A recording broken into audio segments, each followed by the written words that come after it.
अरमान और कृषा के अंदर जाने के बाद शब्द और जानवी गेस्ट रूम में चले गए जबकि हर्षवर्धन ने हरलीन को वहां से चलने को कहा। वो दोनों वहां से जा चुके थे। कृषा सबके सामने एम्बेरिश होने के बाद कमरे के अंदर आ गई थी। उसके पीछे पीछे अरमान भी आया था। अंदर आते ही कृषा बेड पर बैठी थी और उसने अपने दोनों हाथों से चेहरा ढक रखा था। अरमान रूम के अंदर आया और उसने कृषा को इस पोजीशन में देखा तो वो उसके पास में बैठ गया। अरमान ने कृषा के मुंह से उसके हाथ हटाते हुए कहा, इसमें शर्माने की जरूरत नहीं है, ये सब चलता रहता है। मुझे फैमिली के साथ रहने की आदत नहीं है तो भूल जाता हूँ। तुम उनके साथ क्यों नहीं रहना चाहते हो? वो कितने स्वीट है। दादू मुझसे झगड़ा करते हैं पर मुझे उनके साथ रहना अच्छा लगता है। मुझे अपने दादू के साथ इतना कंफर्ट फील नहीं होता जितना तुम्हारे दादू के साथ होता है, कृषा ने बताया। अरमान से बात करते वक्त उसने अपना सिर अरमान के कंधे पर रख दिया था। अरमान अपने दूसरे हाथ से कृषा के बालों से खेल रहा था। वो जवाब में बोला, मुझे प्राइवेसी पसंद है। मैं नहीं चाहता कि जब मैं तुम्हारे करीब आऊं तब मुझे ये सोचना पड़े कि दो लोग मुझे देख रहे हैं या कोई भी मेरे रूम में आ सकता है। मुझे आवाज लगाकर डिस्टर्ब कर सकता है। कृषा ने उसकी बात पर हामी भरी। फिर उसने अचानक से पूछा, अच्छा अरमान, मैंने कैसा गाया? कृषा को जवाब देने से पहले अरमान ने अपना हाथ कृषा के बालों से हटाया और फिर उसके चेहरे को अपने सामने करके कहा, तुम हर चीज में अच्छी हो, बस कोशिश करके देखो। बाकी परफॉर्मेंस प्रेशर लेने की जरूरत नहीं है। तुम्हें बस हर चीज की कोशिश करनी है। आगे मैं खुद संभाल लूंगा। अरमान ने हल्का मुस्कुराकर जवाब दिया और फिर कृषा के होठों पर अपने होंठ रख दिए। अरमान काफी टाइम से कृषा के साथ अकेले में टाइम स्पेंड करना चाह रहा था, लेकिन पहले शब्द और जानवी तो बाद में हर्षवर्धन और हरलीन के आने की वजह से उसे टाइम नहीं मिल पाया। एक लंबा किस करने के बाद अरमान ने रूम का दरवाजा बंद किया और फिर अपना ब्लेजर निकाल कर फेंक दिया। डू योर बेस्ट बेबी, तुम बस परफॉर्म करो, I will handle your pressure, Armaan ने आई विंक करके कहा, जिस पर कृषा ने मुस्कुराते हुए अपनी नजरें नीचे कर ली। कुछ ही देर में अरमान और कृषा के कपड़े रूम में बिखरे हुए थे और वो दोनों अपनी ही दुनिया में खोए हुए थे। पिछले 3 दिन अरमान और कृषा के नॉर्मल ही बीते, जहां दोनों ने ही साथ में अरमान के विला में टाइम बिताया था। कृषा के चोट लगने की वजह से अरमान ने उसकी ट्रेनिंग बीच में रोक दी थी। कृषा का पैर अब काफी हद तक ठीक हो चुका था, लेकिन अरमान का पूरा ध्यान हियरिंग पर था जो कि आज होने वाली थी। इन 3 दिनों में कृषा राणा फैमिली के किसी भी मेंबर से नहीं मिली थी, लेकिन आज अरमान और कृषा के केस की फर्स्ट हियरिंग होने की वजह से हर्षवर्धन, हरलीन, शब्द और जानवी फिर से उनके घर पर आए हुए थे। अरमान शब्द के साथ बाहर अकेला था। उसने शब्द से कहा, कृष को लेकर कोर्ट रूम पहुंच जाना, मैं वहीं पर मिलूंगा। तुम ऐसे मौके पर भी उसे अकेला छोड़कर जा रहे हो, मुझे तुमसे ये उम्मीद नहीं थी, शब्द ने हैरानी से कहा। उसकी बात सुनकर अरमान ने आइज रोल की और जवाब में कहा, तुम्हें बस उसे कोर्ट रूम लेकर पहुंचना है, बाकी मैं वहीं पर मिलूंगा। मीडिया को भी हैंडल करना होगा, पता नहीं किसने ये न्यूज़ बाहर रिवील कर दी। शब्द ने अरमान की बात पर हामी भरी। अरमान वहां से चला गया जबकि शब्द अंदर आ गया था। ना जाने कैसे इस केस की न्यूज़ पब्लिक हो चुकी थी। सुबह से मीडिया में यही बात चल रही थी कि अरमान राणा ने कुछ महीने पहले जिस लड़की से शादी की थी वो उसकी मर्जी के खिलाफ हुई थी। अरमान के जाने के बाद शब्द अंदर आया। उसने देखा जानवी कृषा को तैयार कर रही थी। कृषा ने कोर्ट रूम के हिसाब से वाइट पैंट्स पर पिंक कुर्ती पहनी थी। बालों को बिल्कुल स्ट्रेट करके मिनिमल मेकअप के साथ कृषा और भी मासूम लग रही थी। कृषा को तैयार करने के बाद जानवी ने कहा, घबराना मत और सिचुएशन को हैंडल कर लेना। अगर आज तुमने अपनी मासूमियत में कोई गड़बड़ की तो वो तुम्हें अरमान से अलग कर देंगे। अरमान से अलग होने की बात सुनकर कृषा ने झट से नामे सिर हिलाते हुए कहा, नहीं, मुझे अरमान से अलग नहीं होना है, चाहे इसके लिए मुझे झूठ भी क्यों ना बोलना पड़े। झूठ ही क्यों ना बोलना पड़े से क्या मतलब हुआ तुम्हारा? तुम्हें झूठ ही बोलना पड़ेगा। सबसे पहले वो तुम्हें यही पूछेंगे कि उस दिन बीच पार्टी के बाद तुम कहाँ गायब हो गई थी। अगर तुम्हारी और अरमान की लव मैरिज हुई है तो तुम दोनों पहली बार कहाँ मिले थे? इन सब के लिए तैयार रहना, हर्षवर्धन ने सख्त आवाज में कहा। वो कृषा को हारते हुए नहीं देखना चाहते थे। दादू आप भी बेवजह फिक्र कर रहे हैं, इतना तो इसे अरमान ने खुद ही समझा दिया होगा, शब्द ने जवाब दिया। फिर उसने कृषा की तरफ देखा तो उसने मासूमियत से ना में सिर हिला दिया। अरमान ने कृषा को केस के बारे में कुछ नहीं बताया था और ना ही किसी तरह की तैयारी करवाई थी। कृषा ने धीरे से कहा, उसने मुझे कोई तैयारी नहीं करवाई। यहाँ तक कि जब मैं कुछ पूछती थी तो यही कह देता था कि मैं सब संभाल लूंगा। तुम्हें बस कोर्ट के आगे ये बताना है कि मुझे तुम्हारे साथ रहना है। उसने तो मुझे हमारे लॉयर तक से नहीं मिलाया। ठीक है, सब कुछ कोर्ट रूम में देख लेंगे, अब बातें बाद में करते हैं। हमें जाना होगा और सिक्योरिटी का भी देखना होगा। मीडिया की वहाँ अच्छी खासी भीड़ होगी, शब्द ने कहा। वो सब एक ही गाड़ी में कोर्ट रूम जा रहे थे। कोर्ट जाने के लिए वो अपनी ब्लैक मर्सिडीज में आ चुके थे। उनके आगे पीछे दो दो सिक्योरिटी गार्ड्स की गाड़ियां थी। अंडस्को वहीं दूसरी तरफ सिंघानिया फैमिली भी पूरी तरह तैयार थी। उनका केस मुंबई की सबसे बड़ी लॉयर और सोशल वर्कर बानी चतुर्वेदी रिप्रेजेंट कर रही थी। वो लगभग 35 साल की थी और अपने प्रोफेशन में काफ़ी शार्प थी। सिंघानिया फैमिली और रूहान खुराना भी अपनी लॉयर के साथ कोर्ट में पहुंच चुके थे। उन सब की गाड़ी एक साथ ही पहुंची थी और वहां आते ही सबका एक दूसरे से आमना सामना हुआ। कृषा ने पहली बार रूहान को अपनी आंखों के सामने देखा था। रूहान ने कृषा से सख्त आवाज में कहा, घबराना मत कृषा, हम ये जंग जीत लेंगे। तुम्हारे साथ बहुत गलत हुआ है, मैं उसे बदल तो नहीं सकता पर प्रॉमिस यू कि फ्यूचर में सब तुम्हारे साथ अच्छा ही होगा। बोलते हुए उसने इधर उधर देखा लेकिन वहां पर उसे अरमान दिखाई नहीं दिया। कृषा ने उसकी बात का कोई जवाब नहीं दिया। हर्षवर्धन राणा उसके सामने आ गए। हर्षवर्धन राणा के ऐसे करने पर आदित्य सिंघानिया ने सार्कास्टिक वे में मुस्कुराते हुए कहा, इस तरह मेरी पोती के आगे आ जाने से उसका तुम पर हक नहीं होता। जाते वक्त ये हमारे साथ ही जाएगी। अगर प्यार से बुलाते तो जरूर भेज देता। पूरा हक बनता है तुम्हारा अपनी पोती पर, लेकिन ये कोर्ट का तमाशा लगाकर तुमने अच्छा नहीं किया। हर्षवर्धन ने सर्द लहजे में जवाब दिया। फिर उन्होंने रूहान खुराना की तरफ देखा और उसकी तरफ देखते हुए आदित्य से बोले, ये लड़का ढूंढा तुमने अपनी पोती के लिए। मेरे अरमान से ही मुकाबला करवाना था तो कम से कम उसकी टक्कर का तो ढूंढते। वो लोग वहां ज्यादा बात नहीं कर पाए क्योंकि मीडिया वहां पहुंच चुकी थी। उनसे बचते बचाते सब लोग कोर्ट रूम में पहुंचे। कृषा ने देखा उनकी साइड में कोई भी लॉयर नहीं बैठा हुआ था। ऊपर से अरमान भी अब तक नहीं आया था। बानी चतुर्वेदी ने उनकी तरफ देखा तो उनका लॉयर नहीं था। उसने अर्जुन से मुस्कुराते हुए कहा, इतना बुरा हाल है क्या इनका कि इनका कोई रिप्रेजेंटेटिव भी नहीं है। तभी वहां जज साहब पहुंच चुके थे और इसी के साथ कोर्ट रूम में सन्नाटा छा गया। सब उनके सम्मान में खड़े हुए और उनके बैठते ही वापस बैठ गए थे। अंदर आते ही जज साहब ने बानी चतुर्वेदी की तरफ देखा और फिर दूसरी तरफ। वहां लॉयर की सीट खाली थी। राणा फैमिली की तरफ से किसी भी लॉयर का ना होना उनके लिए नेगेटिव पॉइंट था। कृषा की नजरें भी इधर उधर अरमान को ही ढूंढ रही थी। उसे लगा कि अरमान लॉयर के साथ वहां आने वाला है। कृषा और अरमान का केस कोर्ट पहुंच चुका था। सिंघानिया फैमिली की तरफ से उनका केस बानी चतुर्वेदी रिप्रेजेंट कर रही थी।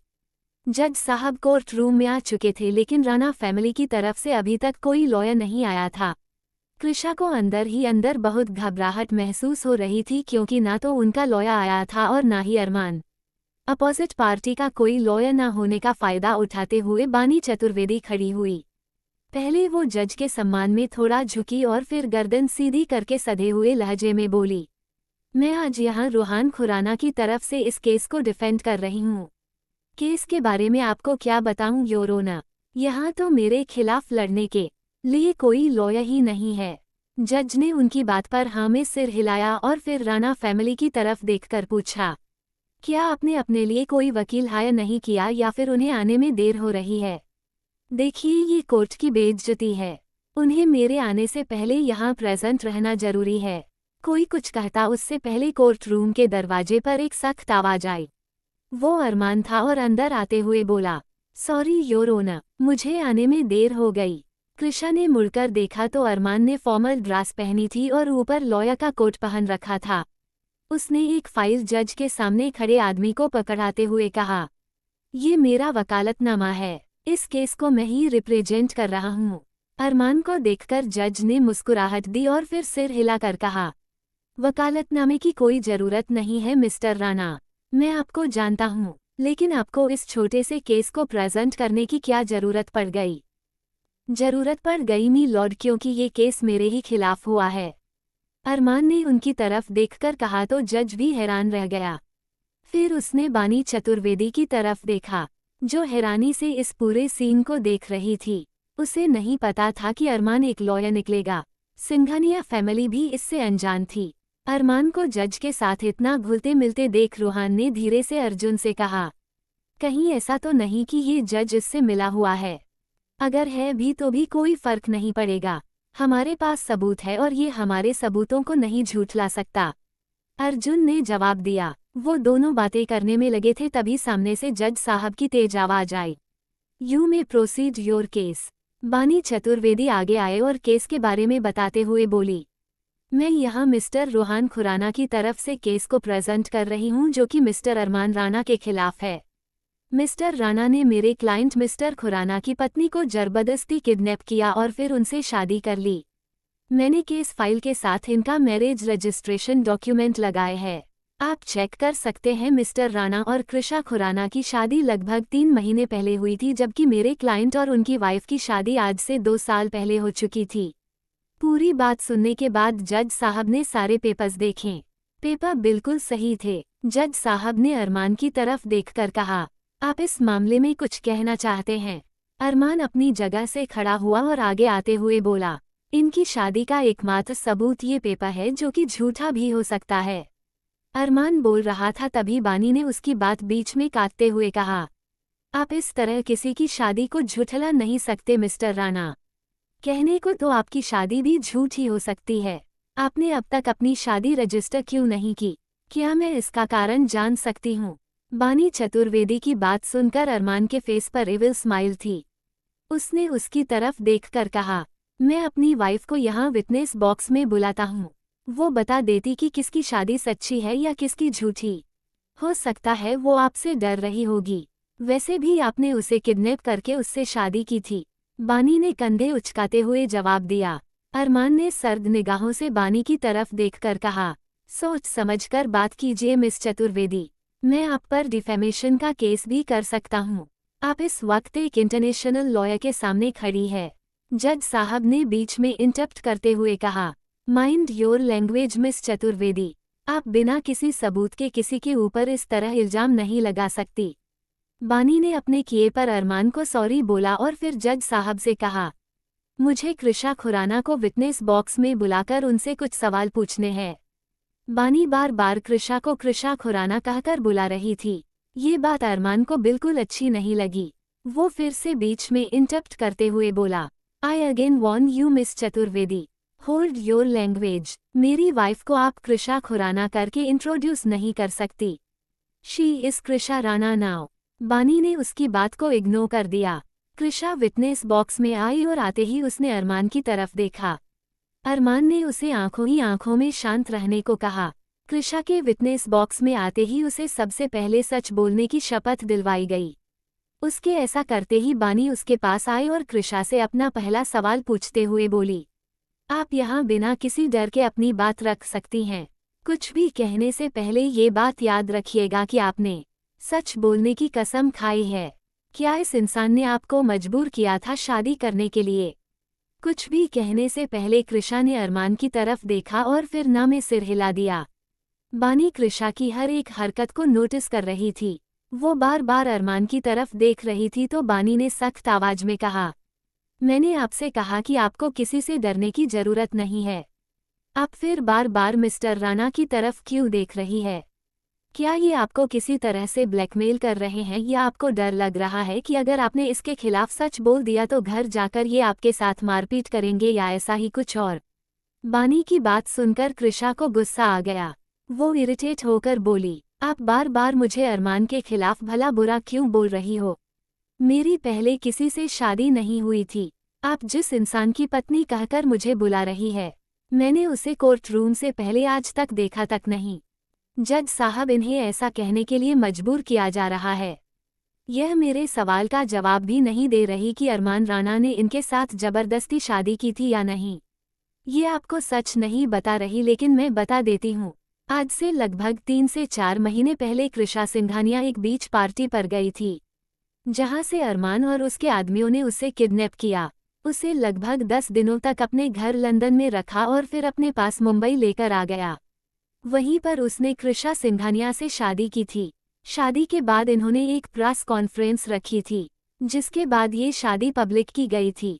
अर्जुन ने बानी को पहले ही सब कुछ बता दिया था और उसी के हिसाब से उसने जानवी सच जज साहब के सामने रखा। बानी की बात सुनकर अरमान ने तालियां बजाई और फिर मुस्कुराते हुए कहा, काफी अच्छी स्क्रिप्ट है मिस चतुर्वेदी, आपको तो राइटर होना चाहिए। आई मस्ट से अगर ये कहानी पब्लिश हुई तो बहुत हिट होगी। इस कहानी पर कोई मूवी या डेली शॉप बनेगा तो भी बहुत हिट होगा। लेकिन इसमें अभी भी एक कमी है, स्टोरी की लीड को माफिया दिखाते हैं। आजकल लोगों को माफिया वाली कहानी कुछ ज्यादा ही पसंद आती है। कुछ देर बाद में आप ये तो नहीं कहने वाली कि मैं भी एक माफिया हूँ। बोलते हुए अरमान के फेस पर एविल स्माइल थी। बानी ने उसकी तरफ गुस्से में देखा। अर्जुन ने बानी को अरमान की पूरी सच्चाई बताई थी और वो यही कहने वाली थी कि अरमान एक माफिया है। अरमान ने काफी स्मार्ट प्ले किया और खुद ही सारी बात सबके सामने रख दी। अरमान और कृषा का केस कोर्ट रूम में चल रहा था। अरमान खुद ही अपने केस को रिप्रेजेंट कर रहा था। वही सिंघानिया फैमिली की लॉयर बानी चतुर्वेदी जज के सामने ये बात रखना चाहती थी कि अरमान एक माफिया है। स्मार्ट प्ले करते हुए अरमान ने बातों बातों में खुद ही ये बात बता दी। एक पल के लिए कोर्ट रूम में सन्नाटा हो गया जब अरमान ने कहा कि वो एक माफिया है। अरमान की बातें सुनकर जानवी को अजीब महसूस हो रहा था। उसने शब्द की तरफ देखकर धीरे से कहा, ये पागल तो नहीं हो गया है? ऐसे सबके सामने अपनी इतनी बड़ी सच्चाई कौन एक्सेप्ट करता है? ये अरमान राणा है, कुछ भी कर सकता है। तुम बस चुपचाप तमाशा देखती रहो, शब्द ने उसे चुप करवाते हुए कहा। बानी चतुर्वेदी हैरानी से अरमान की तरफ देख रही थी। उसने अरमान की बात पर हाँ में सिर हिलाते हुए कहा, हाँ तो इसमें गलत क्या है मिस्टर राणा? अच्छा हुआ आपने खुद ही अपना सच सबके सामने एक्सेप्ट कर लिया कि आप एक माफिया हो। बानी की बात सुनने के बाद जज साहब ने सख्त आवाज में कहा, मैंने आपको पहले ही वार्निंग दी थी मिस्टर चतुर्वेदी कि आप अपने साथी लॉयर पर किसी तरह का झूठा इल्जाम नहीं लगाएंगी।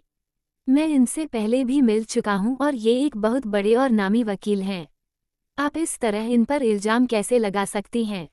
मैं बस सच कोर्ट के सामने रखने की कोशिश कर रही हूं और कुछ नहीं सर। बानी ने कंधे उठाकर कहा। अरमान ने उसकी बात के जवाब में कहा, मुझे तो आप सिर्फ कहानियां गढ़ती हुई नजर आ रही है मिस चतुर्वेदी। पूरा सच सुनना है तो मैं आपको बताता हूँ। आई एक्सेप्ट कि मैंने कृषा को किडनैप किया था, पर इसमें उसकी भी सहमति थी।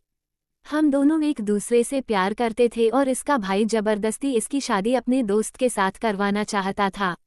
ये वही दोस्त है जिसके साथ उनके शादी के पेपर्स कोर्ट में सबमिट करवाए गए थे।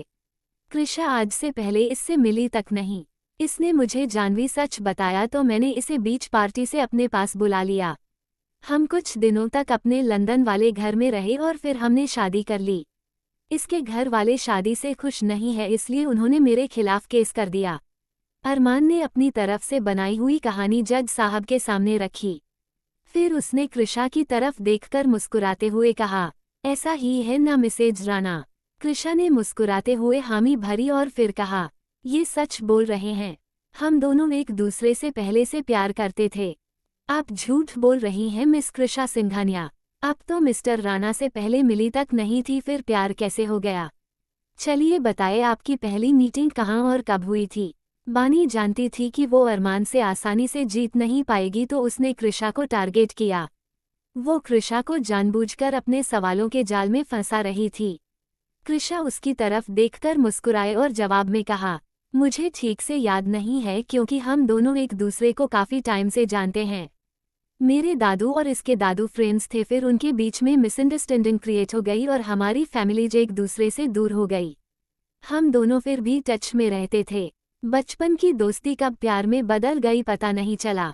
अब मुझे एग्जैक्ट डेट और टाइम कैसे याद रहेगा कि मुझे कब इससे प्यार हुआ था? इतना काफी है मिस चतुर्वेदी या आपको और डिटेल चाहिए? अरमान ने बानी की तरफ देखकर पूछा। जज साहब ने भी कृषा और अरमान का स्टेटमेंट रिकॉर्ड कर लिया था। उन्होंने बानी चतुर्वेदी से कहा, अगर आपके पास कोई और सवाल नहीं है तो मैं पहली हियरिंग में ही इस केस को खत्म कर रहा हूँ। ये कोई नया मामला नहीं है।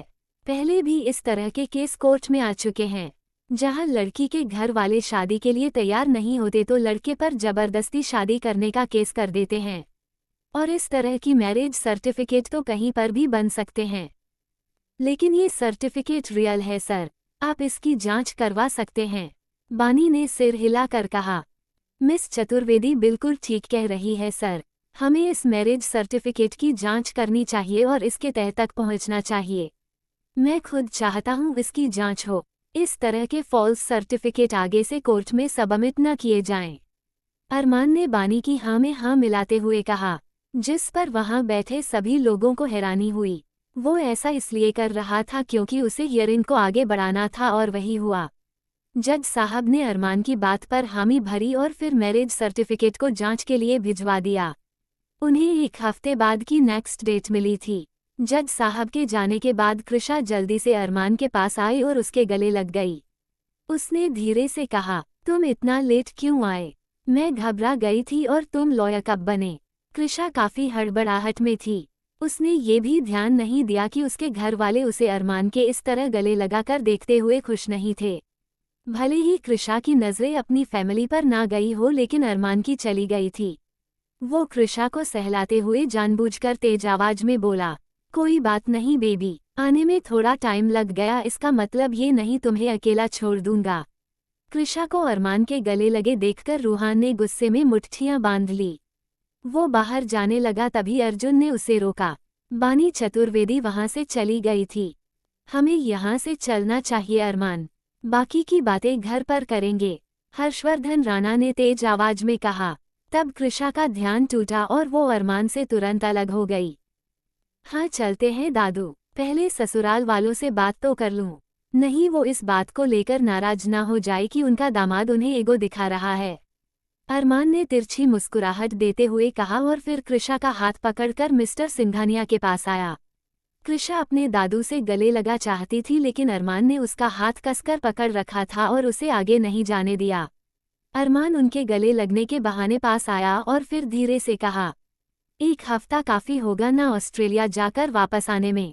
अरमान को इतना ही कहना था इसलिए वो उनसे अलग हो गया और फिर कृषा का हाथ पकड़कर वहां से जाने लगा। उसने जाते हुए मुड़कर मिस्टर सिंघानिया की तरफ देखकर इविल स्माइल दी। ये पहली बार था जब अरमान कुछ करने से पहले मिस्टर सिंघानिया को बता रहा था।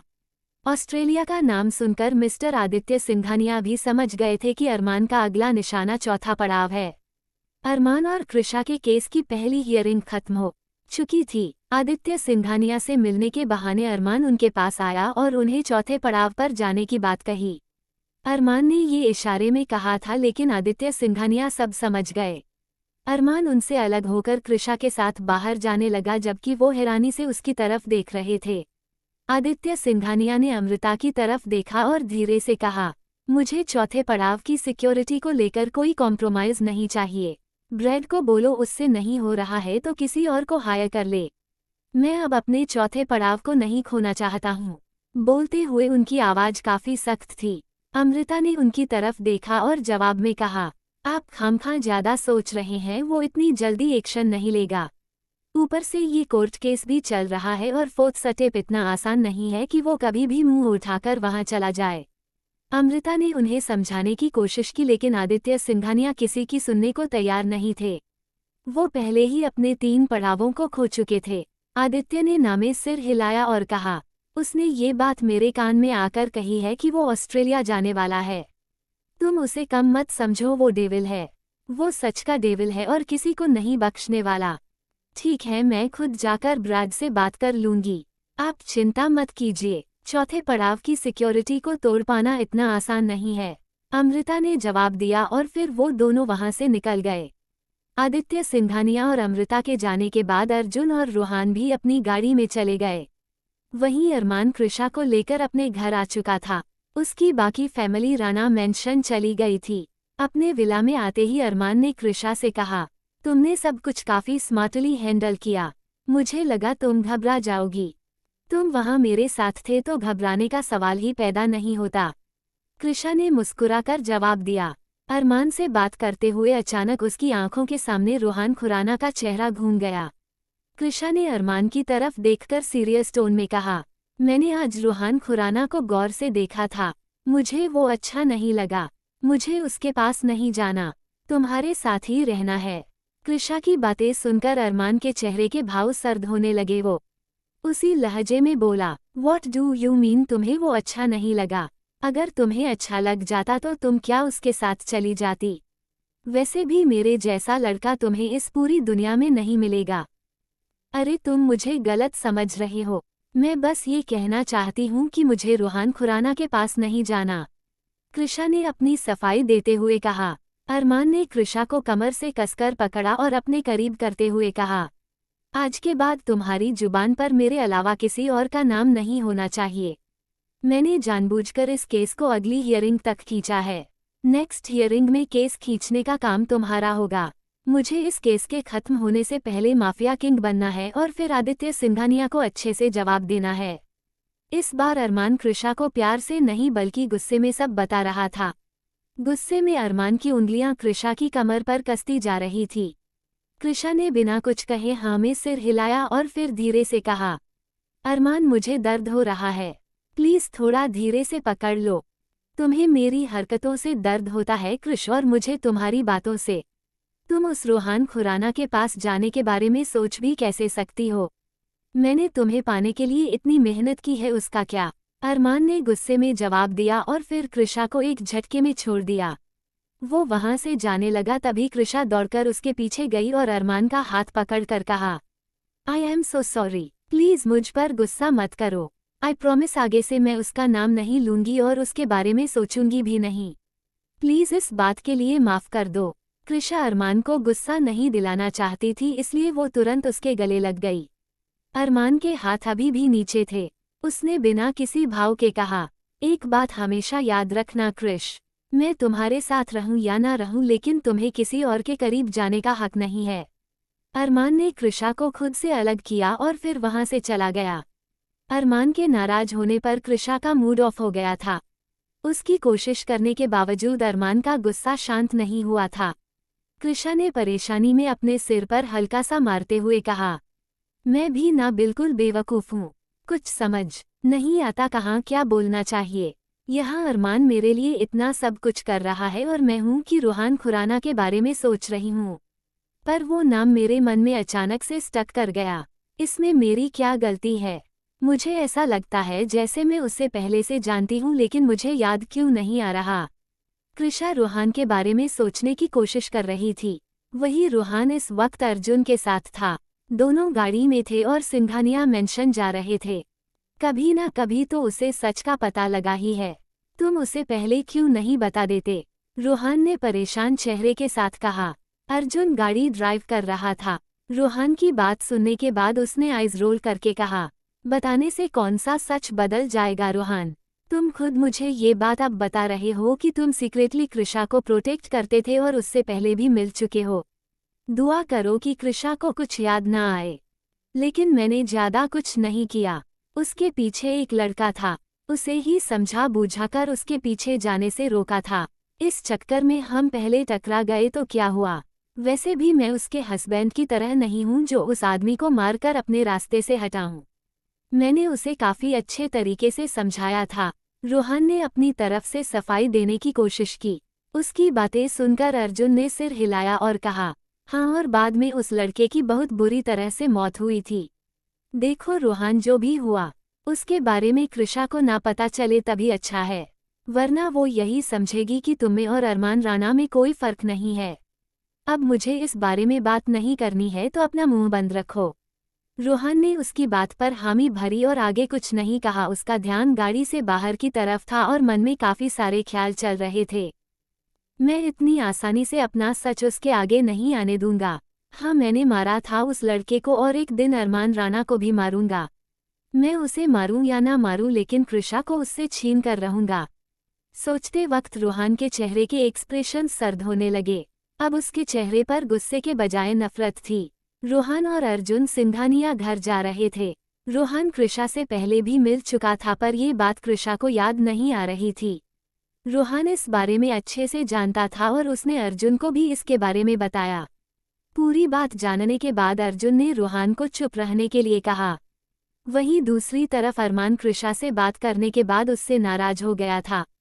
कृषा को वहीं पर छोड़कर अरमान ऊपर मीटिंग रूम वाले कमरे में पहुंचा और उसके साथ में मलिक भी मौजूद था। अरमान के वहां आते ही मलिक ने कहा, किस्मत से हमें एक हफ्ता और मिल गया है और हम आराम से ऑस्ट्रेलिया जाकर वापस भी आ सकते हैं। अपने आगे का प्लान बनाया। अरमान ने उसकी बात पर हामी भरी और आगे कहा, हाँ मलिक, लेकिन किस्मत से नहीं, प्लानिंग से कहो। अरमान राणा किस्मत में यकीन नहीं करता। मैंने आगे का प्लान बना लिया है। मैप मेरे पास में है और हम ऑस्ट्रेलिया नहीं स्विट्जरलैंड जा रहे हैं। अरमान की बातों ने एक बार फिर से मलिक को चौंका दिया था। वो पहले तो केस पर ठीक से ध्यान नहीं दे रहा था और फिर उसका ध्यान अचानक ही ऑस्ट्रेलिया जाने पर था। फिर प्लान बदलते हुए अरमान ऑस्ट्रेलिया के बजाय स्विट्जरलैंड जाने के बारे में सोच रहा था। मलिक ने हैरानी से सिर हिलाया और पूछा, स्विट्जरलैंड? लेकिन वहां पर तो 5वां पड़ाव है। हम पहले ही वहां कैसे जा सकते हैं? और हम पहले वहां क्यों नहीं जा सकते? कौन सी किताब में लिखा हुआ है कि सारे पड़ावों को सीक्वेंस से ही पार करना है? ऐसा कहीं नहीं लिखा और हम पहले किसी भी पड़ाव में जा सकते हैं। अरमान ने बिना किसी भाव के कहा। मलिक समझ गया था कि अरमान के दिमाग में क्या चल रहा है। मलिक कुछ कहता उससे पहले अरमान खुद ही बोल पड़ा, हम पहले 5वां पड़ाव पार करेंगे। मैंने आदित्य सिंघानिया और उसकी टीम का ध्यान भटका दिया है। चिंता मत करो, उनका जानवी ध्यान 4थे पड़ाव पर अटका रहेगा और हम 5वां पड़ाव को पार करके वहां से निकल भी लेंगे। ठीक है, फिर मैं 5वें पड़ाव के बारे में सारी जानकारी इकट्ठा करके रात तक मिलता हूँ, मलिक ने जवाब दिया। उसकी बात सुनकर अरमान की झट से बोला, उसकी जरूरत नहीं पड़ेगी, मैंने सब कुछ पहले से ही प्लान कर रखा था, तो फिर इसके बारे में भी सारी जानकारी पता लगा ली थी। बोलते हुए अरमान ने मैप खोला और फिर एक जगह की तरफ इशारा करते हुए कहा, ये एक अंडर कंस्ट्रक्शन बिल्डिंग है जो पिछले 20 सालों से अंडर कंस्ट्रक्शन ही दिखाई गई है। नीचे की फ्लो का काम चल रहा है जबकि ऊपर का फ्लो कंप्लीट हो चुका है और वहाँ कुछ किराएदार रहते हैं। हमें ऊपर के लोगों से कोई मतलब नहीं होगा, हमें बस बेसमेंट से जाकर वो एसेट निकालना है। इस बिल्डिंग की सिक्योरिटी कुछ खास नहीं है क्योंकि यहाँ पर लोग रहते हैं और ये जगह ऐसी है कि आसानी से किसी का ध्यान भी नहीं जाएगा। यहाँ भी वही फालतू सीसीटीवी कैमरास और बाकी की सिक्योरिटी लगी हुई है जिसे हम आसानी से हैंडल कर सकते हैं। बेसमेंट को खोलने के लिए हमें क्रिश के फिंगरप्रिंट और रेटिना स्कैन लगेंगे जो हम कर लेंगे। यहाँ का प्लस पॉइंट ये है कि हमें बस सिक्योरिटी चेंज की करनी है, बाकी यहाँ मिलने वाली एसेट यहीं पर पड़ी रहेगी तो कोई खास फर्क नहीं पड़ेगा। अरमान ने एक झटके में मलिक को सब कुछ बता दिया था। उसे भी हैरानी हो रही थी कि अरमान ने इतनी इन्फॉर्मेशन आखिर कब और कैसे इकट्ठा की। मलिक बस उसकी बात पर हाँ में सिर हिलाए जा रहा था। पूरी बात डिसाइड हो जाने के बाद अरमान ने मलिक से कहा, 2 दिन बाद हम स्विट्जरलैंड जाएंगे, लेकिन तुम हमारे लिए ऑस्ट्रेलिया का टिकट बुक करना होगा। हम ऑस्ट्रेलिया से स्विट्जरलैंड जाएंगे, ना कि इंडिया से डायरेक्ट। आदित्य सिंघानिया और उसके आदमियों को यही लगना चाहिए कि हम ऑस्ट्रेलिया आ रहे हैं। एक और बात, हम प्राइवेट जेट से नहीं बल्कि नॉर्मल फ्लाइट लेंगे। बिजनेस क्लास टिकट बुक कर लेना। मलिक ने उसकी बात पर हामी भरी और फिर वहां से चला गया। मलिक के जाते ही अरमान ने कुछ पल नक्शे को देखा और फिर वो भी वहां से अपने रूम में आ गया। अरमान जब अपने रूम में आया तब वहां अंधेरा था। जैसे ही अरमान ने लाइट्स ऑन की, उसने देखा कृषा ने जानवी रूम फूलों और कैंडल से डेकोरेट कर रखा था। ये कृष भी ना पता नहीं क्या उल्टी सीधी हरकतें करती रहती है, अरमान ने आइज रोल करके कहा और फिर आगे बढ़ने लगा। अरमान ने कुछ कदम ही आगे बढ़ाए होंगे कि तभी कृषा ने पीछे से आकर उसे हग किया। कृषा ने अपना सिर अरमान की पीठ पर रखा, उसके हाथ अरमान की कमर पर थे और फिर उसने धीरे से कहा, मैंने तुम्हें प्रॉमिस कर तो दिया कि आगे से कोई गलती नहीं करूंगी। अब हर बात पर गुस्सा होना जरूरी है क्या? मैं तुम्हारी तरह परफेक्ट नहीं हूं, पर तुम भी अच्छे से जानते हो कि मैं लॉयल हूं और सिर्फ तुमसे प्यार करती हूं। आज मेरे पास मौका था, फिर भी मैंने तुम्हारा साथ लिया। तुम्हें अब तक समझ आ जाना चाहिए कि मुझे सिर्फ तुम्हारे साथ रहना है। अरमान को मनाने के लिए कृषा ने एक लंबा चौड़ा भाषण दे दिया था। अरमान ने कृषा का हाथ पकड़ा और उसे खींचकर अपने सामने कर लिया। अरमान और कृषा के सिर आपस में जुड़े हुए थे। तब अरमान ने धीरे से कहा, मैं जानता हूँ तुम लॉयल हो और मुझसे प्यार भी करती हो, पर फिर भी मुझे नहीं अच्छा लगता कि तुम किसी और का नाम अपने होठों पर लेकर आओ। उस जैसे घटिया इंसान का तो बिल्कुल नहीं, जो तुम्हें पाने की ख्वाहिश भी रखता है। तुम सिर्फ मेरी हो और कोई तुम्हें नज़र भर के देखे वो भी मुझे बर्दाश्त नहीं होता है। अरमान और कृषा साथ में बेडरूम में थे। कृषा ने अरमान को मनाने के लिए काफ़ी तैयारियां की थी, क्योंकि कृषा के मुंह से रूहान का नाम सुनकर अरमान नाराज हो गया था। कृषा की इतनी तैयारियों के बावजूद अरमान का गुस्सा शांत नहीं हुआ। ऐसे में कृषा का अरमान के करीब आना उसके लिए भारी पड़ गया। अरमान ने अपना जानवी गुस्सा कृषा की बॉडी पर उतारा था। रात के लगभग 2 बजे के करीब अरमान ने कृषा को फ्री किया था। अरमान कृषा के पास लेटा गहरी सांसें ले रहा था, जबकि कृषा गुस्से में अरमान को तिरछी निगाहों से देख रही थी। अरमान की आंखें सीलिंग पर टिकी थी। उसने गहरी सांस भरते हुए कहा, मुझे ऐसे मत देखो कृष, ये तुम्हारी पनिशमेंट थी ताकि आगे से तुम्हारे मुंह पर मेरे अलावा किसी और का नाम ना आए। तुम्हें इस तरह अपना गुस्सा मुझ पर नहीं उतारना चाहिए था। मुझे पेन हो रहा है अरमान, कृषा ने मासूमियत से कहा। अरमान ने कृषा की तरफ देखा और कहा, तो किसने कहा था तुम्हें मेरे करीब आने के लिए? मैंने तो आज रात बाहर सोने का सोचा था। तुमने ही इतनी प्रिपरेशन की थी, अब मैं इन्हें वेस्ट थोड़े होने दे सकता था। अरमान के फेस पर एविल स्माइल दी। कृषा ने मासूमियत से अरमान की तरफ देखा और फिर उसकी तरफ पीठ करके सोने लगी। कृषा दूसरी तरफ अपना मुंह करती उससे पहले अरमान ने उसे अपने ऊपर खींच लिया। अरमान ने कृषा की आंखों में देखते हुए कहा, अच्छा ठीक है, अब से 2 दिन तुम्हारे पास नहीं आऊंगा। खुद को रिलैक्स करो और आगे से सिर्फ मेरे बारे में सोचना है। ये तुम पर डिपेंड करता है कि तुम मुझे कैसे रखती हो। प्यार से मेरी बनकर रहोगी तो मैं भी सब प्यार से करूंगा। वैसे भी तुम बहुत डेलिकेट हो। कृषा ने उसकी बात पर हामी भरी और फिर अरमान के होठों पर अपने होठ रख दिए। अरमान ने किस ब्रेक करते हुए कहा, कृष, सोच समझकर करीब आया करो। अब मुझे कुछ नहीं सोचना अरमान, मुझे बस तुम्हारे पास रहना है।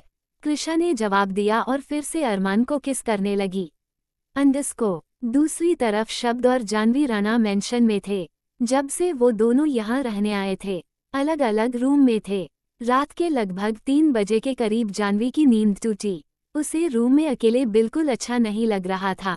जानवी बिस्तर से उठी और फिर गहरी सांस लेते हुए कहा, कम ऑन यार, हम दोनों गर्लफ्रेंड बॉयफ्रेंड है और फिर भी पिछले 1 महीने से एक दूसरे से दूर है। ये सब उसे अरमान की वजह से हो रहा है। ना तो वो कृषा को यहाँ ट्रेनिंग लेने के लिए भेज रहा है और ना ही हम दोनों को क्लोज जाने देता है। ऊपर से मुझे यहाँ रहने के ऑर्डर्स दे दिए। I don't know anything, I want you शब्द राणा राइट अवे। जानवी धीमे कदमों से चलकर कमरे से बाहर आई। वो ग्राउंड फ्लोर पर गेस्ट रूम में रहती थी। शब्द का रूम भी ग्राउंड फ्लोर पर था। इस बात का फायदा उठाते हुए जानवी दबे कदमों से उसके रूम की तरफ गई और फिर धीरे से दरवाजा खटखटाया।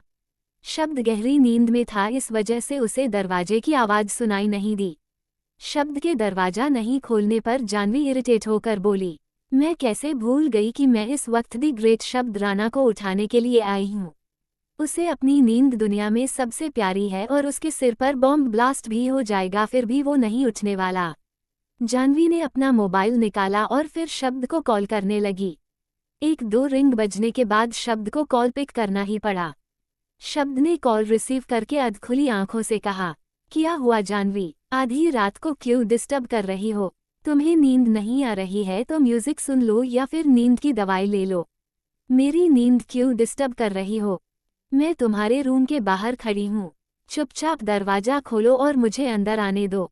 कैसे अनरोमांटिक बॉयफ्रेंड हो तुम? तुमसे अच्छा तो अरमान है। जानवी ने हल्के गुस्से में जवाब दिया। अरमान का नाम सुनकर शब्द ने जवाब में कहा, तुम्हें अरमान के बारे में कुछ पता नहीं है, इसलिए तुम्हें अरमान जैसा रोमांटिक बॉयफ्रेंड चाहिए। कभी कृषा को पूछना, वो उसे कैसे झेलती होगी। बोलते हुए शब्द बिस्तर से उठा और जानवी के लिए दरवाजा खोला।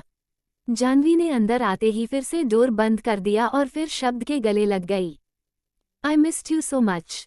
तुम्हें मेरी इमोशंस की थोड़ी बहुत फिक्र है भी या नहीं? यहाँ मैं इतनी रात को रिस्क लेकर तुम्हारे रूम के अंदर आई हूँ और तुम्हें अपनी नींद की पड़ी है। जानवी ने थोड़ा ड्रामेटिक वे में कहा। उसकी बात सुनकर शब्द धीरे से मुस्कुराया और जानवी को सहलाते हुए कहा, तुम कौन सा मेरे लिए बॉर्डर पार करके दूसरी कंट्री से आई हो बेबी? आधी रात को यहाँ कोई नहीं जागते वाला है। अगर अरमान होता तो फिर भी तुम कह सकती थी कि मुझे उसके सामने तुम्हारे रूम में आते हुए एम्बैरेसमेंट फील हो रहा था। इस घर में आधी रात को सिर्फ वही जगाता है और कोई नहीं। बोलते हुए शब्द जानवी से अलग हुआ। कुछ भी आगे कहने से पहले शब्द जानवी के चेहरे को गौर से देख रहा था। उसकी भी आंखें कृषा की तरह ग्रे कलर की थी। बस कृषा की आंखों का कलर थोड़ा लाइट था और जानवी के आंखों का कलर डार्क ग्रे। नींद में उठकर आने की वजह से उसके बाल बिखरे थे। हमेशा परफेक्ट दिखने वाली जानवी इस तरह मेसी लुक में काफी क्यूट लग रही थी। शब्द ने जानवी के चेहरे को अपने हाथों में भरा और मुस्कुराते हुए कहा, will you marry me Janvi Chaudhary? तुम ये सब नींद में बोल रहे हो ना? जानवी ने मुंह बनाते हुए पूछा, क्योंकि आज से पहले शब्द के मुंह से उसने कभी शादी की बात नहीं सुनी थी। शब्द ने ना में सिर हिलाते हुए कहा, नो आई एम सीरियस। मुझे तुम्हारे साथ अपनी पूरी लाइफ बितानी है। पता है, जिस दिन मुझे पता चला था कि तुम असली माफिया प्रिंसेस नहीं हो, मुझे सबसे ज्यादा खुशी हुई थी। अगर तुम माफिया प्रिंसेस होती तो तुम्हें अरमान के साथ रहना पड़ता, चाहे इसमें तुम दोनों की खुशी ना भी होती। अरमान अपने ड्रीम को लेकर कुछ ज्यादा ही पजेसिव है। इसके चक्कर में वो ये भी नहीं सोचता कि उसे तुमसे प्यार नहीं है और तुमसे शादी कर लेता। मुझे कृषा को प्रोटेक्ट करना था, फिर भी न जाने क्यों जब मेरी सच्चाई सामने आई तो दिल में एक सुकून सा था। मुझे एक नकली पहचान के साथ नहीं जीना पड़ रहा था। मैं अपने दिल की बात कह सकती थी। Yes I will marry you शब्द राणा। जानवी ने मुस्कुराते हुए शादी के लिए हाँ कह दिया था। शब्द आगे कुछ कहता उससे पहले जानवी ने अपने होंठ उसके होठों पर रख दिए थे। शब्द को कुछ कहने का मौका नहीं मिला। जानवी जिस मकसद से वहां आई थी वो उसने पा लिया था। कुछ ही देर में शब्द और जानवी के कपड़े रूम में बिखरे हुए थे और वो दोनों अपने ही प्यार भरी दुनिया में खोए हुए थे। रात को अरमान के साथ अच्छा टाइम स्पेंड करने के बाद कृषा मिस्टर हर्षवर्धन राणा से मिलना चाहती थी, इसलिए अरमान उसे सुबह सुबह राणा मेंशन लेकर गया।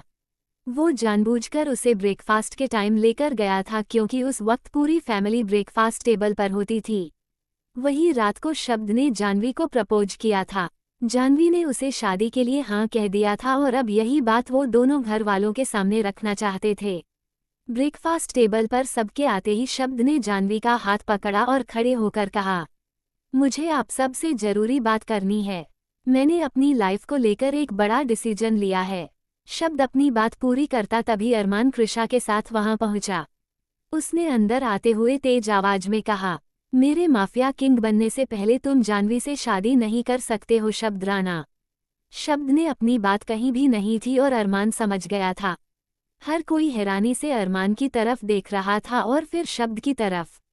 शब्द ने उसकी तरफ मुंह बनाया और अरमान की तरफ देखकर कहा, तुम्हारी प्रॉब्लम क्या है? तुम मेरी लाइफ में इंटरफेयर क्यों करते रहते हो? मैंने भी तुम्हें कृषा से शादी करने के लिए मना किया था। तुमने मेरी बात नहीं सुनी थी तो मैं तुम्हारी बात क्यों मानूं? अरमान ने उसे देखकर एविल स्माइल दी और फिर चेयर पर बैठते हुए बोला, क्योंकि मैं तुम्हारा बड़ा भाई हूँ। रियली तुम्हें अपनी बातें मनवानी होती है तभी क्यों याद आता है कि मैं तुम्हारा भाई हूँ? ऐसे तो तुम कभी मेरी नहीं सुनते, शब्द ने चिढ़ते हुए कहा। अरमान पर शब्द की बातों का कोई अजानवी नहीं हुआ। वो कंधे उचकाते हुए बोला, क्योंकि अपने से छोटों की सुनना कोई मजबूरी नहीं होती है। मुझे बहस नहीं करनी है। अगर तुम चाहते हो कि तुम्हारी शादी के हर एक फंक्शन में मैं अच्छे से इन्वॉल्व रहूं तो तुम्हें मेरी बात माननी होगी। बाकी चाहो तो तुम इससे आज ही शादी कर लो। इस घर का कोई भी मेंबर तुम्हारी शादी को अटेंड नहीं करेगा। अरमान ने काफी सख्ती से जवाब दिया था। वो अच्छे से जानता था कि उसके मना करने के बाद घर के किसी भी मेंबर में इतनी हिम्मत नहीं थी कि वो शब्द की शादी में शामिल हो सके। हर्षवर्धन राणा गौर से उनकी बातें सुन रहे थे। उनके बीच में कोई नहीं बोल रहा था तभी अरमान के डैड मिस्टर विराट राणा तेज आवाज में बोले, इस घर में बड़ों की सुनी जाती है तो फिर मेरी क्यों नहीं सुनते हो? अरमान अपनी मर्जी से सिंघानिया फैमिली की एक लड़की को इस घर की बहू बना चुका है, लेकिन दूसरी लड़की इस घर की बहू नहीं बनेगी। और मैं आपकी बात क्यों मानूं? लीगली मैं चाचू का बेटा हूँ। उन्हें मेरे किसी भी डिसीजन से प्रॉब्लम नहीं है, तो फिर आप बीच में बोलने वाले कौन होते हो? शब्द ने जवाब दिया। विशाल और प्रतीक्षा के बच्चे नहीं होने की वजह से उन्होंने शब्द को अडॉप्ट कर रखा था। लीगली भले ही विशाल और प्रतीक्षा शब्द के मॉम डैड हो, लेकिन वो उन्हें अभी भी चाचा चाची कहकर ही बुलाता था। अरमान ने विराट राणा की तरफ देखकर भौहें उठाकर कहा, शब्द विशाल चाचू का बेटा है, और जिस दिन आपने इस औरत से शादी की थी उस दिन मैंने आपसे अपने सारे रिश्ते तोड़ दिए थे। आगे से मेरी वाइफ के बारे में कुछ भी कहने से पहले सोच लीजिएगा। जैसे आपकी वाइफ के सारे कार्ड ब्लॉक करवाए हैं, वैसे आपका भी करवा सकता हूँ। मान्या ने विराट को चुप कराते हुए कहा, आप भी किसके बीच में बोल रहे हैं? अच्छे से जानते हैं कि ये लड़का अपनी मनमानी करता है। अगर आपको इतनी ही अपनी बात मनवानी है तो बंधन को बोलिए। उन लोगों की नॉर्मल बातचीत बहस में बदल चुकी थी। अरमान के मना करने पर जानवी का चेहरा उतर गया था। तभी हरलीन ने उसकी तरफ तेज आवाज में कहा, यहाँ कोई बहस नहीं होगी। कल शब्द और जानवी की एंगेजमेंट होगी। अगर किसी को भी मेरे इस डिसीजन से प्रॉब्लम है तो वो इस सगाई में ना आए। बोलते हुए हरलीन ने अरमान की तरफ देखा। उसका इशारा अरमान की तरफ ही था। ठीक है, सगाई अटेंड करने आ जाऊंगा, पर शादी नहीं होगी। मैं चाहता हूँ इस फंक्शन में आप लोग सिंघानिया फैमिली को भी इन्वॉल्व करो। आफ्टर ऑल जानवी अमृता चौधरी की बेटी है और उन्हें पूरा हक है इसके सेलिब्रेशन में इन्वॉल्व होने का। अरमान ने जवाब दिया। कृषा अपनी फैमिली से मिलने के नाम से ही काफी एक्साइटेड नजर आ रही थी। हर्षवर्धन राणा ने उसकी तरफ देखकर कहा, इतना खुश होने की जरूरत नहीं है। तुम्हारा दादा इस सेलिब्रेशन में नहीं आने वाला है। उनकी बात सुनकर कृषा का मुंह उतर गया। उसने हर्षवर्धन की तरफ देखकर जवाब में कहा, दादू यहाँ पर आ सकते हैं अगर आप दोनों फिर से फ्रंट बन जाओ। बच्चे लड़ाई करते हैं तो समझ आता है, लेकिन आप बड़े लोग क्यों आपस में बहस करते रहते हो? पुरानी बातों को जाने देते हैं ना और फिर से सब कुछ ठीक करते हैं। अरमान को कृषा की ये बात पसंद नहीं आई। वो तुरंत बोला, यहाँ कोई हैप्पी फैमिली कंपटीशन नहीं चल रहा है। जिसको आना होगा आ जाएगा। तुम यहाँ दादू से मिलने के लिए आई थी ना, फिर अपनी फैमिली को क्यों याद कर रही हो? क्या ये यहाँ मुझसे मिलने के लिए आई थी? हर्षवर्धन राणा ने हैरानी से पूछा। मैं यहाँ बुआ से मिलने के लिए आई थी। अरमान को याद नहीं है इसलिए उसने आपका नाम ले लिया। मैं आपसे मिलने क्यों आऊंगी? आप तो मुझे पसंद भी नहीं करते हो। कृषा ने उन्हें चिढ़ाने के लिए कहा। पहले जहां अरमान के आते ही माहौल गर्म हो गया था, वहीं हरलीन के एक डिसीजन ने मामले को शांत कर दिया था। उसने स्माइल करते हुए शब्द और जानवी की तरफ देखा जो अपने में ही लगे हुए थे। हरलीन ने शब्द की तरफ देखकर कहा, विशाल भैया और भाभी को कॉल करके बता दो ताकि वो कल टाइम से यहाँ पहुँच जाए। पता नहीं क्यों उन्हें वापस न्यूयॉर्क जाकर रहने का क्या शौक चढ़ गया। सबको यही लगता था कि विशाल और प्रतीक्षा अपनी मर्जी से न्यूयॉर्क रहने गए हैं, लेकिन उसका सच कुछ अलग ही था। अरमान ने उन्हें वहां पर भेजा था। कोई इस बारे में आगे बात ना करें, इसलिए अरमान ने मामले को संभालते हुए कहा, अच्छा ठीक है ना, उनकी जहां मर्जी वो वहां रह सकते हैं। हम इस बारे में बात ही क्यों कर रहे हैं? मैं चाचू और चाची से बात कर लूंगा, वो कल तक यहाँ पहुँच जाएंगे। बोलते हुए अरमान उठा और बाहर की तरफ जाने लगा। जाने से पहले उसने कहा, और हाँ, जैसा कि मैंने कहा, सिंघानिया फैमिली को इनवाइट करना मत भूलिएगा बुआ। आप कॉल कीजिएगा ताकि वो इनविटेशन को टाल ना पाए। अपनी बात कहकर अरमान वहां से चला गया। हरलीन ने उसके पीछे से बड़बड़ा कर कहा, पता नहीं इस लड़के के दिमाग में क्या चलता रहता है। सिंघानिया फैमिली को यहाँ बुलाना चाहता है तो जरूर इसके दिमाग में कुछ और ही प्लानिंग चल रही होगी। अरमान वहां से बाहर आ गया था और उसके फेस पर इविल स्माइल थी। उसने धीरे से कहा, ये मैंने पहले क्यों नहीं सोचा कि जानवी और शब्द की एंगेजमेंट के बहाने सिंघानिया फैमिली को घर पर इनवाइट किया जा सकता है। कितना मजा आएगा जब कल सगाई में उनके सामने से मैं कृष को लेकर ऑस्ट्रेलिया के लिए निकलूंगा। उन्हें यही लगेगा कि मैं चौथे पड़ाव को पार करने जा रहा हूँ, लेकिन मेरा निशाना तो कोई और ही है। 15 दिन आदित्य सिंघानिया, सिर्फ 15 दिन, और उसके बाद ये अरमान राणा माफिया किंग बनकर रहेगा। अब तक अरमान सब कुछ काफी आराम से कर रहा था, लेकिन अब उसने खुद को सिर्फ 15 दिनों का टाइम दिया था। जब उसे माफिया किंग बनना था